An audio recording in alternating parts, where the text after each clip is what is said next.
Hello everyone, இன்னைக்கான கிளாஸில் நம்ம பார்க்க போகிறது என்னென்னா சிம்பிள் பாஸ்ட் டென்ஸ் கொஸ்டின்ஸ். இதுதான் இப்போ நம்ம பார்த்துட்ருக்கோம். ஸோ லாஸ்ட் வீடியோவில் சிம்பிள் பாஸ்ட் டென்ஸில் எப்படி பாசிட்டிவான கொஸ்டின்ஸ் கேட்குறதுன்னு பார்த்தோம். இன்றைக்கி கிளாஸில் நெகட்டிவான கொஸ்டின்ஸ் எப்படி கேட்குறதுன்னு தான் பார்க்க போகிறோம்.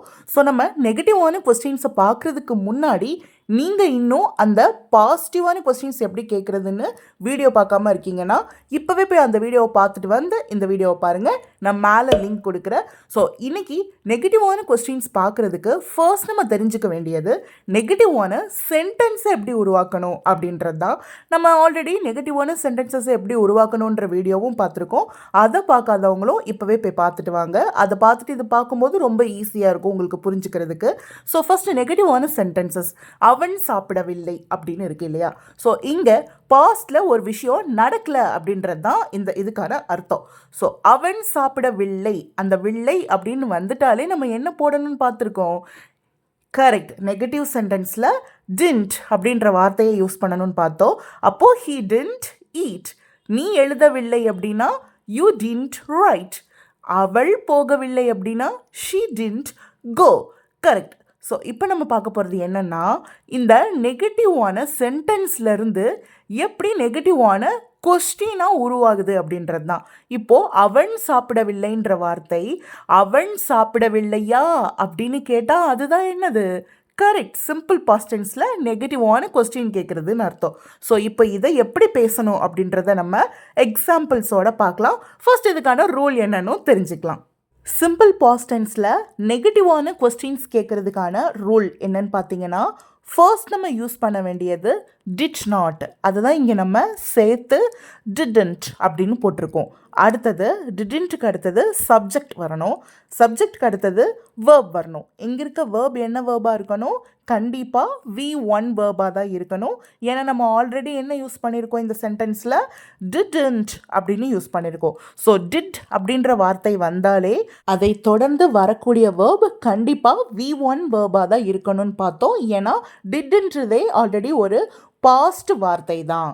ஓகே, இப்போ நம்ம இந்த ரூலை அப்ளை பண்ணி எப்படி நம்ம சிம்பிள் பாஸ்ட் டென்ஸில் கொஸ்டின்ஸ் கேட்குறதுன்றதை பார்க்கலாம். ஸோ இங்கே இருக்கிற ஃபர்ஸ்ட் கொஸ்டின் என்னன்னு பார்த்தீங்கன்னா, அவன் சாப்பிடவில்லையா? பாஸ்டில் ஒரு விஷயம் நடந்துச்சா நடக்கலையான்றது தான் கேட்குறாங்க. ஸோ இங்கே அவன் சாப்பிடவில்லையான்ற கேள்வி கேட்டிருக்கோம். இப்போது இதை நம்ம ரூல் படி ஃபர்ஸ்ட் என்ன யூஸ் பண்ணணும்? கரெக்ட், சரியாக சொன்னீங்க. வில்லையா அப்படின்னு வந்திருக்கு இல்லையா? ஸோ அதனால் நம்ம டிடன்ட் அப்படின்ற அதை யூஸ் பண்ணிக்க போகிறோம். அங்கே டிடன்ட் யூஸ் பண்ணுறதுக்கான ரீசன் வந்து பாஸ்டில் ஒரு விஷயம் நடக்கலைன்றதை மென்ஷன் பண்ணுறதுக்காக தான். ஸோ இப்போ நம்ம ரூல் படி யூஸ் பண்ண வேண்டிய டிட் நாட் அப்படின்றத சேர்த்து டிடன்ட் அப்படின்னு யூஸ் பண்ணிக்கலாம். அடுத்தது டிடன்ட்டை தொடர்ந்து என்ன வரணும்? இதில் இருக்கிற சப்ஜெக்ட் என்ன அப்படின்னு ஃபைண்ட் அவுட் பண்ணணும். இந்த சென்டென்ஸில் எது சப்ஜெக்ட்? கரெக்ட், அவன் அப்படின்றது தான் சப்ஜெக்ட். அவன்னா இங்கிலீஷில் என்ன சொல்லுவோம்? ஹீன்னு சொல்லுவோம். அடுத்தது சப்ஜெக்ட் அடுத்தது வேர்பை ஃபைண்ட் அவுட் பண்ணணும். இந்த சென்டென்ஸில் சாப்பிட்றது தான் வேர்பாக இருக்குது. ஸோ சாப்பிட்றது நம்ம இங்கிலீஷில் என்ன சொல்லுவோம்? கரெக்ட், ஈட்னு சொல்லுவோம். இங்கே நம்ம என்ன வேர்ப் தான் போடணும்? V1 வேர்பு தான் போடணும். அப்போ சாப்பிட்றத V1 வேர்பில் ஈட்னு தான் சொல்லுவோம். நல்லா நோட் பண்ணிக்கோங்க. இது பாஸ்டில் தானே கொஸ்டின் கேட்குறோன்னு சொல்லி நீங்கள் இங்கே V2 வேர்ப், அதாவது பாஸ்ட் ஃபார்ம் ஆஃப் வேர்பை யூஸ் பண்ணக்கூடாது. அதாவது ஏட் அப்படின்னு யூஸ் பண்ணக்கூடாது, ஈட் தான் யூஸ் பண்ணணும். இப்போ நம்ம இதை இன்னொரு எக்ஸாம்பிளோட பார்க்கலாம். நீ போகவில்லையா அப்படின்ற கொஸ்டின் வந்திருக்கு. ஃபர்ஸ்ட் நீங்கள் கொஸ்டினை கொஞ்சம் அனலைஸ் பண்ணுங்கள். ஸோ இங்கே பார்த்தீங்கன்னா பாஸ்டில் ஒரு விஷயம் நடக்கலையான்னு கேட்டிருக்கோம். அப்போ இது என்னது? சிம்பிள் பாஸ்ட் டென்ஸில் நெகட்டிவ் கொஸ்டின்ஸ் வந்து கேட்டிருக்கோம் அப்படின்னு தெரியுது. ஸோ இந்த நெகட்டிவ் கொஸ்டினுக்கு நீ போகவில்லையா, அந்த வில்லையாக்கு நம்ம என்ன யூஸ் பண்ணணும் ரூல் படி? கரெக்ட், டிண்ட் யூஸ் பண்ணணும். ஸோ இப்போ ஃபர்ஸ்ட் நம்ம அந்த டிண்ட் அப்படின்ற வார்த்தையை யூஸ் பண்ணிக்கலாம். அடுத்தது என்ன யூஸ் பண்ணணும்? சப்ஜெக்ட் யூஸ் பண்ணணும். நீ போகவில்லையான்ற சென்டென்ஸில் எது சப்ஜெக்ட்? கரெக்ட், நீன்றது தான் சப்ஜெக்ட். நீயே இங்கிலீஷில் என்ன சொல்லுவோம்? யூன்னு சொல்லுவோம். அடுத்தது வேர்பு. இந்த சென்டென்ஸில் எது வேர்பாக இருக்குது? போகிறது தான் வேர்பு.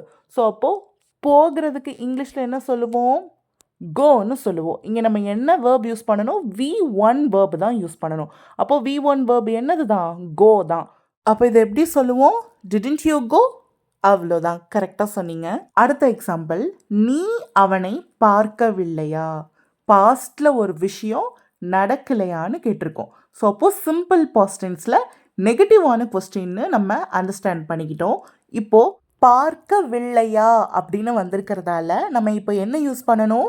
ரூல் படி டிட் நாட் அப்படின்ற வார்த்தையை யூஸ் பண்ணணும். அதை நம்ம சேர்த்து டின்ட் அப்படின்னு யூஸ் பண்ணிக்கலாம். அடுத்தது சப்ஜெக்ட். இந்த சென்டென்ஸில் எது சப்ஜெக்ட்னு கண்டுபிடிங்க பார்ப்போம். இப்போவே காமெண்ட் பண்ணுங்கள் எது சப்ஜெக்ட்னு. வெரி குட், நிறைய பேர் கரெக்டாக சொல்லியிருக்கீங்க. நீ அப்படின்றதும் ஒரு சப்ஜெக்ட் தான், அவனை அப்படின்றதும் ஒரு சப்ஜெக்ட் தான். ஆனால் இந்த கேள்வி யார்கிட்ட கேட்டிருக்காங்க? நீ அவனை பார்க்கலையான்னு உங்ககிட்ட தான் கேட்டிருக்காங்க. அதாவது நீ. ஸோ இப்போ நீன்ற ஒருத்தர்கிட்ட தான் அந்த கேள்வியை கேட்டிருக்கிறதால இங்கே அதுதான் மெயின் சப்ஜெக்டு. அதனால் இப்போ நம்ம என்ன யூஸ் பண்ணணும்? நீன்ற சப்ஜெக்ட் தான் யூஸ் பண்ணணும். நீனா இங்கிலீஷில் என்ன சொல்லுவோம்? யூன்னு சொல்லுவோம். அப்போது டிட்ன்ட் யூ.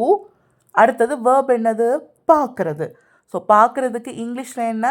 சீன்னு சொல்லுவோம். இங்கே V1 வேர்பு தானே யூஸ் பண்ணணும், அதனால் சீன்னு யூஸ் பண்ணியிருக்கோம். அடுத்தது யாரை பார்க்கலையான்னு கேட்குறாங்க? கரெக்ட், அவனை பார்க்கலையான்னு கேட்குறாங்க. ஸோ அப்போ அந்த அவனை அப்படின்ற சப்ஜெக்ட் எங்கே வரணும்? இந்த இடத்துல தான் வரணும். Didn't you see him? அவ்வளோதான், ரொம்ப ஈஸி. உங்களுக்கு இப்போ இது புரிஞ்சிருக்குன்னு நினைக்கிறேன். இனிமே சிம்பிள் பாஸ்ட் டென்ஸில் நெகட்டிவான கொஸ்டின் கேட்குறதுக்கு யாருமே தப்பான மெத்தடை யூஸ் பண்ணாதீங்க. டிடன்ட்க்கு அப்புறமா V1 வேர்ப் தான் யூஸ் பண்ணணும், V2 வேர்ப் யூஸ் பண்ணக்கூடாது. உங்களுக்கு இப்போ இது கிளியராக புரிஞ்சிருக்குன்னு நான் நம்புகிறேன். இந்த வீடியோ உங்களுக்கு பிடிச்சிருந்தா இப்போவே இந்த வீடியோக்கு ஒரு லைக் பண்ணிக்கோங்க.